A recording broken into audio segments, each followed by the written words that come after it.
Hello everyone, मैं Vaibhav Titarmare, lecturer in mechanical engineering department NIT polytechnic Nagpur. आप सभी का स्वागत करता हूँ हमारे कोर्स अप्लाइड मैकेनिक्स में। आज के 39th लेक्चर में हम पढ़ने वाले हैं chapter number 5 friction and basic concept in friction. So here we go.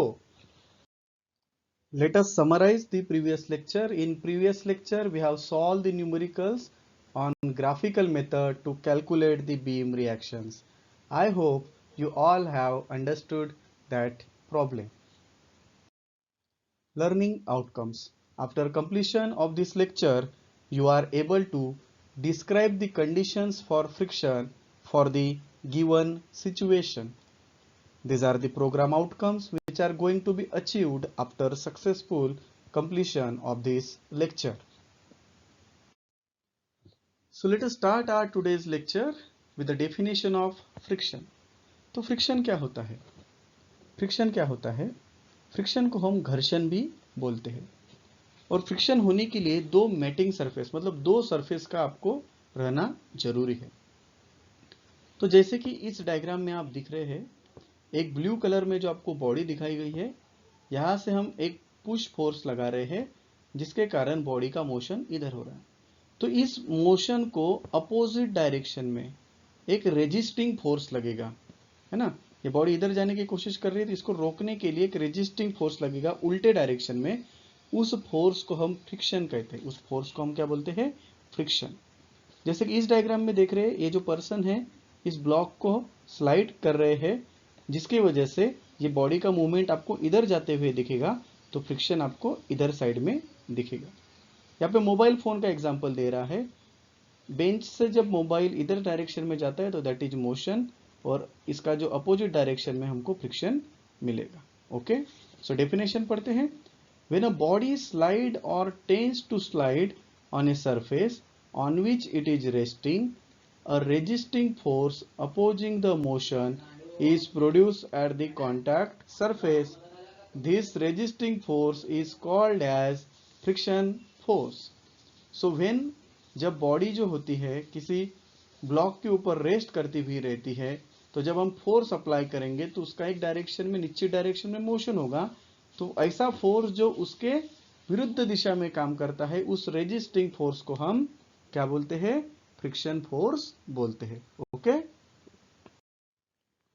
So limiting friction, the maximum friction force that can be develop at the contact surface when body just point of moving is called as limiting force of friction. ऐसा सबसे ज्यादा force, ऐसा maximum force जो develop होता है जब body just अभी move ही कर रही है, जस्ट पॉइंट ऑफ मूविंग, उस फ्रिक्शनल फोर्स को हम बोलते हैं लिमिटिंग फोर्स ऑफ फ्रिक्शन।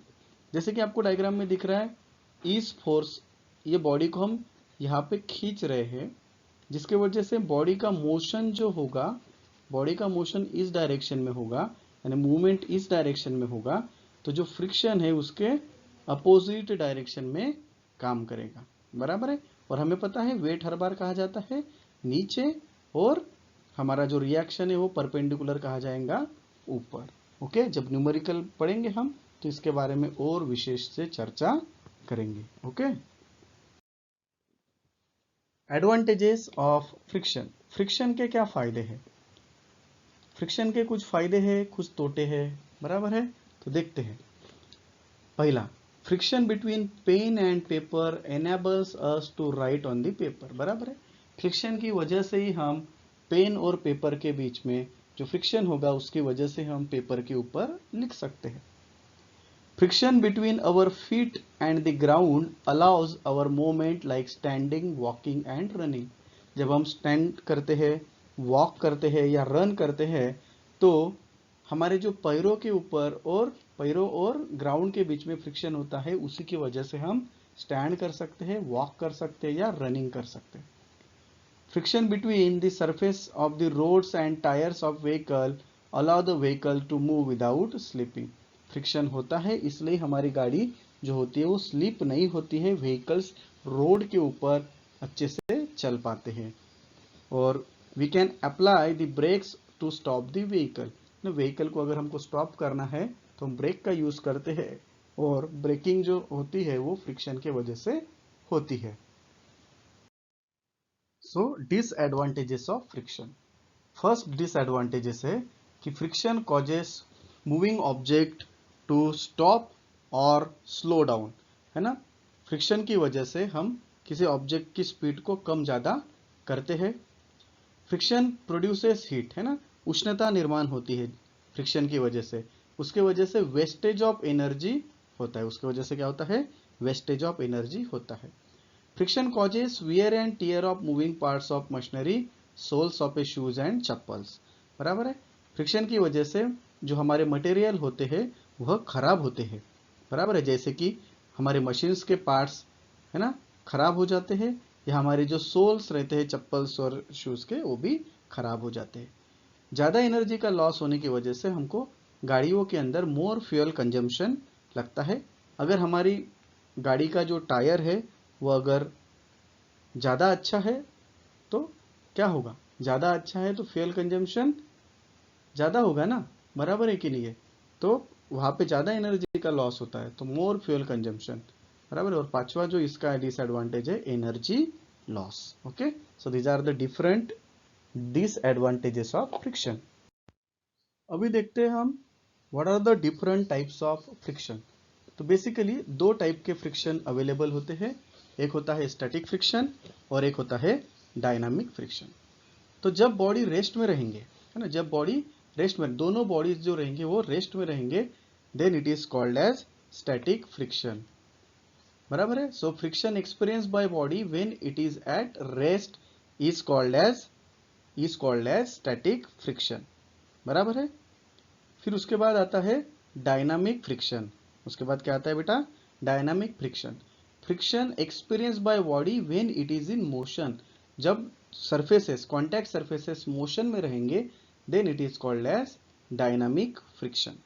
फिर डायनामिक फ्रिक्शन के दो टाइप बनते हैं, एक होता है स्लाइडिंग फ्रिक्शन और एक होता है हमारा रोलिंग फ्रिक्शन।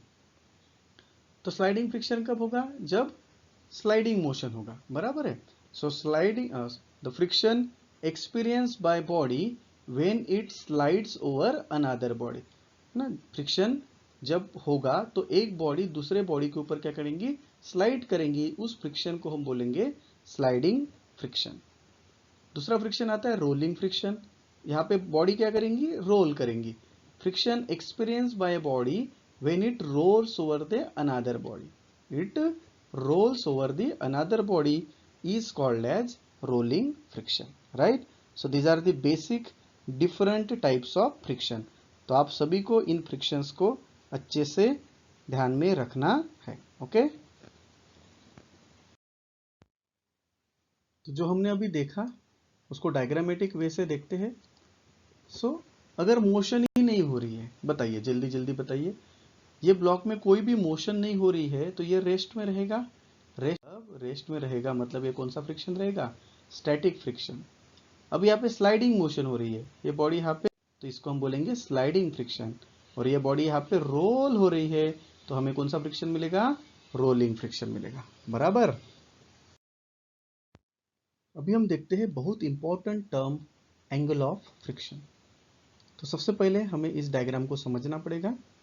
जैसे कि आपको ये ब्लॉक दिख रहा है, इस ब्लॉक का वेट कहाँ जाएगा, नीचे।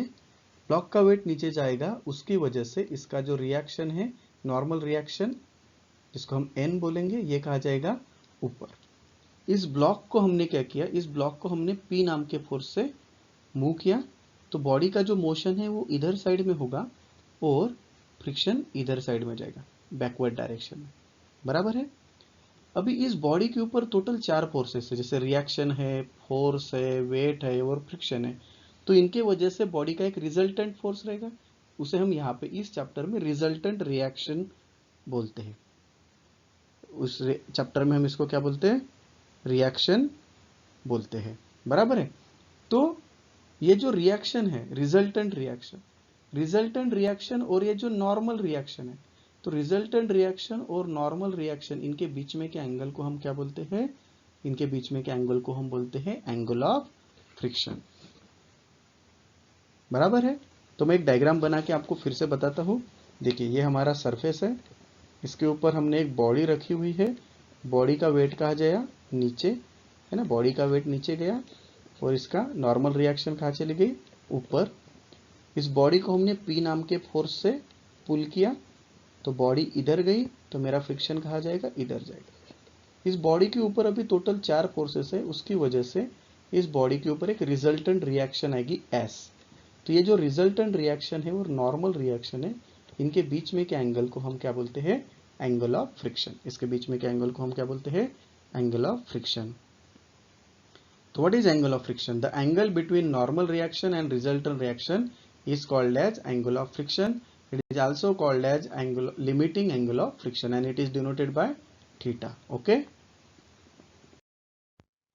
नेक्स्ट टर्म देखते हैं हम, कोएफिशिएंट ऑफ फ्रिक्शन। बहुत ज्यादा इंपॉर्टेंट टर्म है ये। The ratio of limiting friction and normal reaction is called as coefficient of friction. बराबर है? जो फ्रिक्शनल फोर्स होता है और नॉर्मल रिएक्शन होता है, इनका जो रेशियो होता है उसे हम कोएफिशिएंट ऑफ फ्रिक्शन बोलते हैं और it is denoted by mu. इसको किससे डिनोट करते हैं हम? म्यू। इसको म्यू बोलते हैं। It is denoted by mu and mu is equal to F divided by R N. F is frictional force and N is the normal reaction. Okay. Next very important term is angle of repose. अभी तक हमने जितने भी diagram देखे थे वहां पे एक सरफेस हॉरिजॉन्टल था, लेकिन इस डायग्राम में आपको दिख रहा होगा कि एक सरफेस जो है वो इंक्लाइंड है, ये वाला सरफेस। बराबर है? तो ये जो इंक्लाइंड सरफेस है और जो ये हॉरिजॉन्टल सरफेस है, इंक्लाइंड सरफेस और जो हॉरिजॉन्टल सरफेस है, इनके बीच में का जो एंगल है उसे हम बोलते हैं एंगल ऑफ रिपोज। बराबर है? With increase in the angle of inclined surface the maximum angle at which body start sliding down is called as angle of friction. बराबर है? एंगल ऑफ रिपोज, इसे हम क्या बोलते हैं? Angle of repose. बराबर है? तो इसके और एक सिंपल डेफिनेशन है कि it is the angle between inclined plane, it is angle between inclined plane and horizontal plane. it is the angle between inclined plane and horizontal plane. okay. अभी हम देखते हैं laws of static friction. Total 5 laws है static friction के। हम देखते हैं the friction force always acts in opposite direction in which the body tends to move. हमने पहले डेफिनेशन में पढ़ा है कि फ्रिक्शन फोर्स जो रहता है ये अपोजिट डायरेक्शन में एक्ट करता है। The magnitude of frictional force is equal to the external force. Static friction में क्या होता है? जो फ्रिक्शनल फोर्स की वैल्यू होती है और जो हम फोर्स अप्लाई करते हैं उनकी वैल्यू सेम होती है। The ratio of limiting force of friction and normal reaction is constant.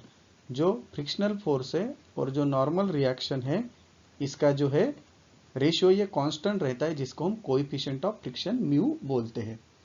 The frictional force does not depend upon the area of contact surface between the surface, है ना। जो friction होता है ये एरिया के ऊपर डिपेंड नहीं रहता है। Frictional force depends upon the roughness of surface, है ना। उन दोनों सरफेस के बीच में कितनी रफनेस है, जितनी ज्यादा रफनेस होगी उतना ज्यादा फ्रिक्शन होगा। जितना स्मूथ चिकना अगर पदार्थ रहेगा तो वहां पे रफनेस कम रहेंगी, तो सरफेस उसका जो फ्रिक्शन है वो भी कम रहेगा।